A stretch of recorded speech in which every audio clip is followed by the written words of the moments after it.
G'day, welcome to the Go Fantasy Podcast. It's the Hawks Midfield Edition. Yes, back again already for another podcast. Goat Fantasy brought to you by checkmyrate.au. Visit the website, it's free to use. Take control of your financial future and get yourself a better home loan rate. So, Essendon, now Hawthorn, able to go out to Dingley for the first time today. Jeez, it's windy.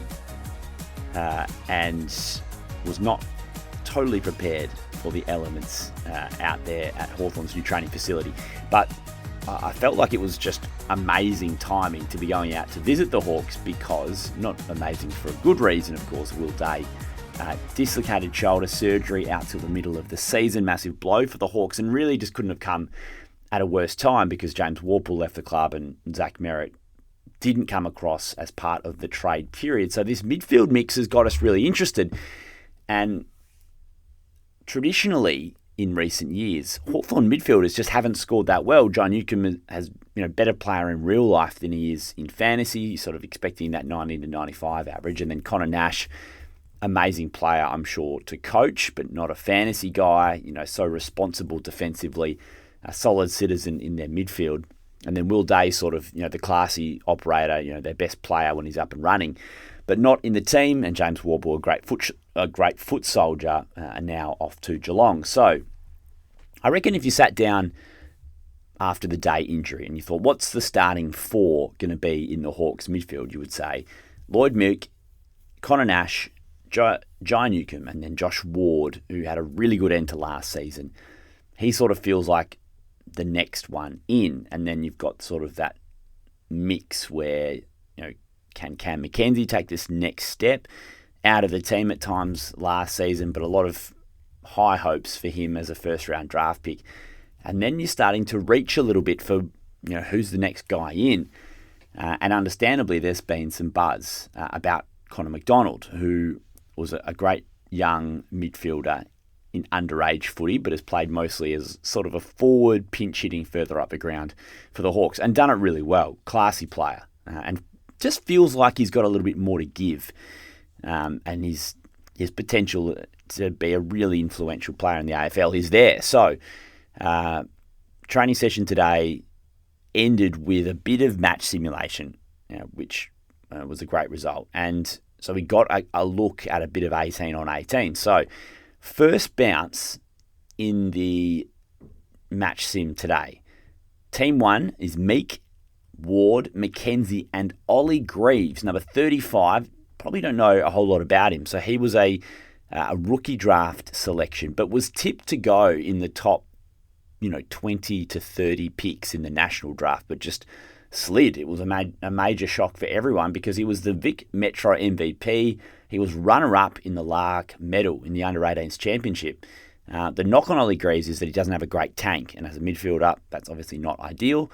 Hawks swoop on him in the rookie draft, and he's had a great pre-season so far.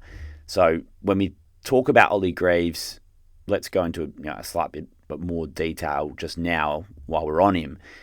Is that fifth spot on the bench, is that a good fit for someone like Ollie Greaves who doesn't have a great tank? So perhaps he plays, that 50% game time, let's say, better than being sub and playing, 18 to 20% game time. So maybe that's just one option for Sam Mitchell and Ollie Greaves moving forward. So maybe he ends up being a guy that we can start with, as a bench midfielder, as a, bottom-priced rookie. So team 2, Reeves, Nash, McDonald, and Huswaite. So I think we saw a little bit of Huswaite last year. I think I said the exact same thing when asked about the Hawks midfield mix in our Essendon podcast. Just not sure if Sam Mitchell has the trust in Henry Huswaite. Something I saw today. See, Huswaite had the ball through the middle of the ground, and then we got this great shot, our camo-esque, of just Nick Watson hunting him down and doing a chase down, run down tackle. And I was like, that's the knock, is that Henry just is a bit too slow.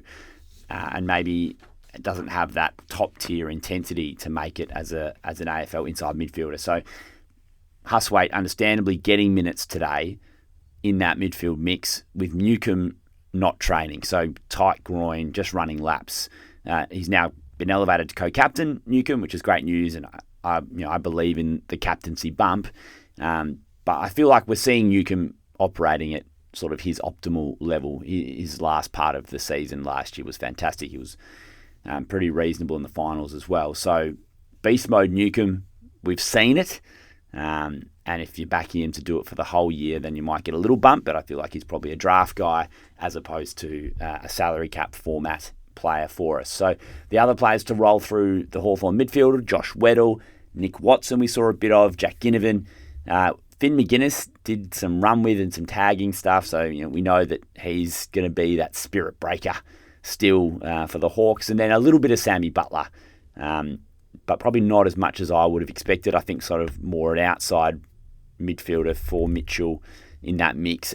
And Josh Weddle's been playing on the wing so far this pre-season. We saw a bit of him inside, which I think he hasn't necessarily dominated when he's been trialled as a midfielder, which the Hawks have given it a go previously. They're still trying to work out what his best position is. They know he can play in defence, but sort of experimenting with other things. So Hawthorn midfield mix, the thing that jumps out at me here is I think McDonald available as a forward with a midfield slot up for grabs. That just feels to me like a bit of a winner, and we should be considering Connor McDonald.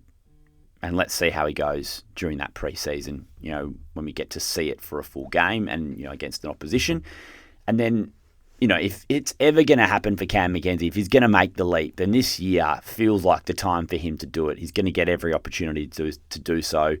A bit awkwardly priced, but potentially a good one in draft. If you're brave enough, I think he's in my initial squad in AFL Fantasy, and I wouldn't be surprised if Supercoach I can find a way to fit him in as well, because I'm a big Cam Mackenzie believer. I've got him in Dynasty and hope that he does well. So McDonald, tick.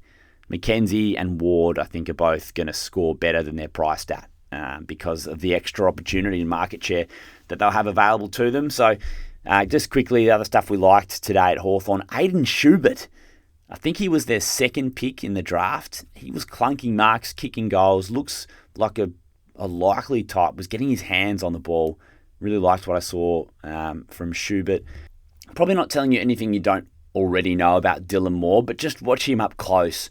Aerobic beast, works so hard, so competitive, like even at training today, he was dominating, getting his hands on the ball so much. In a year where the forwards are so thin, I feel like he's a valuable player. The only issue for us is that Hawthorn play an opening round.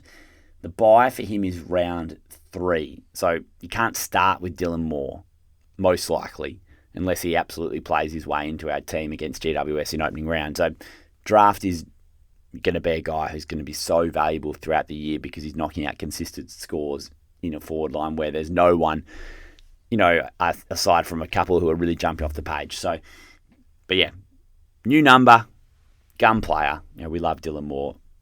And I just wanted to talk about James Sicily again. So he's had sort of a modified start to his pre-season, expected to play in the practice games, but it feels like he's underpriced if you're willing to take the risk. The question is just how underpriced is he? Can you take him through that round 3 buy? But, Sicily at his best, averaging 95 to 100, there's a fair bit of upside there on what he's priced at in the salary cap format. So that's Hawthorn. Windy day at Dingley, but looking forward to following this midfield mix story at the Hawks because it really gives us something to get our teeth stuck into when probably Hawthorn was looking a little bit vanilla for us, especially with the opening round fixtures. So thanks for coming back to GOAT Fantasy. Appreciate that. We'll catch up with you next week. Jump on the GOAT Fantasy socials, Instagram and Twitter. I'm going to post that initial couple of teams that we've put together in the salary cap formats with the games open, up and running. Very exciting time of year. Catch you soon.